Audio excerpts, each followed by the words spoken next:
I know the future, now everyone can read my mind. Chapter 10, The Q Organization. Geto Suguru had a few cursed spirits capable of flying, but none could carry as many people as they needed at once. Moreover, considering that Sumiki was just an ordinary person, she didn't even know that there was a Bobo at Seina's house. Casually summoning a cursed spirit in front of Tsumiki would definitely scare the little girl. So their original plan to ride the cursed spirit back to Jujutsu High couldn't be carried out, and in the end, they opted for a normal means of transportation, taking 2 taxis back. Shoko took the Fushiguro siblings in one, while the 2 best friends took Seina in the other. A stray cat is actually easy to lure, just promise some food, and it'll follow you right away. Seina tilted his head, looking out the window at Tokyo's nightscape. Usually, when he finished work, he would take the subway home, never before enjoying the view of this city from the overpass. At this moment, his heart was full of emotion and admiration. How tall is the Tokyo Tower that stands above the clouds? I heard that Ginza, apart from being full of luxury items, also has many famous high-end restaurants. Tokyo really lives up to its reputation as the globally famous sleepless city. Geto Suguru, who often wandered around the Tokyo Tower on a cursed spirit after meals to digest, and Gojo Satoru, who frequently went to Ginza to eat super luxury sushi, exchanged a glance, and neither knew what to say. Seina kept staring out the window, making the atmosphere in the car a bit awkward. It was Shoko who broke the silence with a message. I subtly tested it. Fushiguro Megumi can see cursed spirits, but he's not yet familiar with the techniques. Fushiguro Tsumiki can't see them, so I think she's an ordinary person. Geto Suguru replied, moreover, Fushiguro Megumi can also hear Seina's thoughts, but Fushiguro Tsumiki seems unable to. So right now it's just the 3 of us, plus Fushiguro Megumi can hear Yatsuya's inner thoughts, but Fushiguro Tsumiki cannot, right? Gojo Satoru asked. Is it that only sorcerers can hear it, while ordinary people cannot? We can't conclude that just yet. Let's wait until we get back to Jujutsu High and do some more experiments with other sorcerers. Geto Suguru replied. Shoko sent another message, also, is there a distance limit to hearing it? I can't hear Yatsuya's voice at all from the car behind us. Is he speaking? Geto Suguru was just about to type a reply when Gojo Satoru suddenly nudged his elbow, mouthing, listen. That skyscraper over there. It looks familiar. Is it a hotel? Seina stared out the car window. He was staring at a towering building, which seemed to be about 100 stories tall. Most of the surrounding buildings were only 2/3 of its height, making it stand out prominently. Moreover, its exterior was covered in tiles, which didn't stand out much during the day, but at night, under the neon lights of Tokyo, it looked like a huge, dazzling gem. The main thing was, Seina had a feeling that he had seen it somewhere before. Where have I seen this before? Seina frowned, trying to recall. It's not like I could afford to stay in a hotel of this level. Ah, a hotel. Seina's eyes widened. Could this be the Q organization, the place where they detained Amanai Riko and kidnapped Kuroi Misato? Q organization. Gojo Satoru and Geto Suguru exchanged a glance. It must be the curse user group Q. Gojo Satoru immediately started messaging the butler, asking him to check on Amanai Riko's current whereabouts. At the same time, Geto Suguru sent a message to the window, asking if there was any recent activity from the curse user group Q. Seina was still deep in thought. But it doesn't matter, it's nighttime now. I remember this part of the storyline happened during the day. At that time, Geto Suguru was heading towards the hotel while lecturing Gojo Satoru not to use Ore. Gojo Satoru paused mid-message. Geto Suguru switched to the group chat, that's right, Satoru, I've been meaning to say, especially in front of people older than you.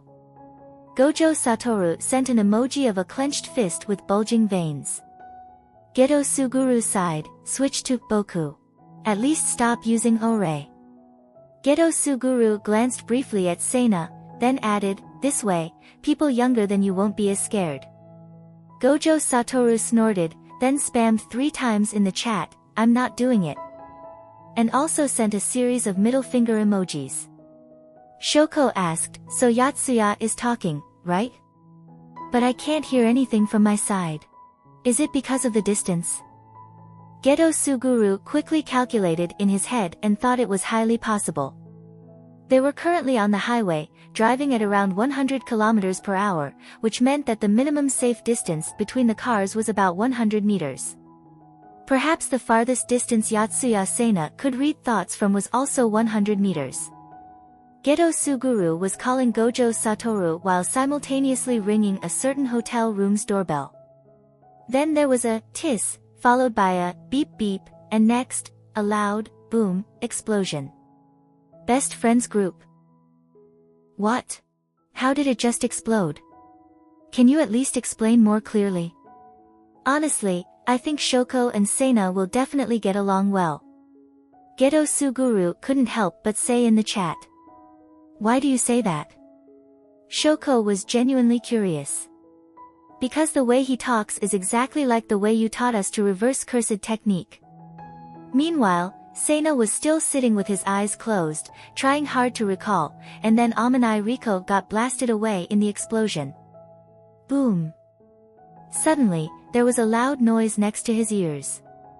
Sena opened his eyes and saw that a section of the hotel was suddenly billowing with black smoke. There was also some unknown object falling freely through the smoke. Sena pressed his face against the window, stunned, and said, "Is that Amanai Riko?" Geto Suguru tossed his phone aside without even looking, violently opened the car door, and jumped out. With one hand, he summoned a flying cursed spirit, swiftly making his way toward Amanai Riko's falling position.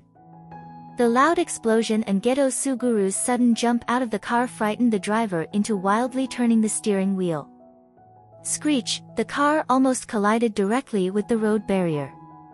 Sitting in the passenger seat, Sena also let out a startled, "Ugh," being thrown toward one side, his head about to hit the car window, when suddenly a hand rested on his shoulder. Hey, pay attention to driving safely." Gojo Satoru quickly used blue to pull the car door shut, then placed his left hand on Sena's shoulder, extending his limitless onto Sena, ensuring he wouldn't get hurt.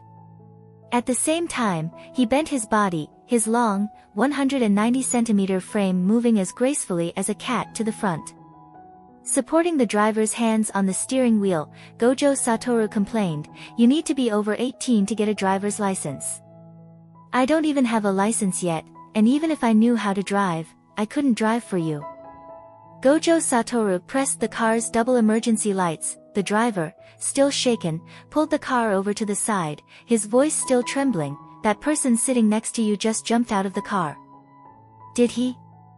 Gojo Satoru opened his eyes wide and lied, "Wasn't it just the 3 of us here? There's no one next to me." The driver stared, turning to Sena, "You saw it too, right?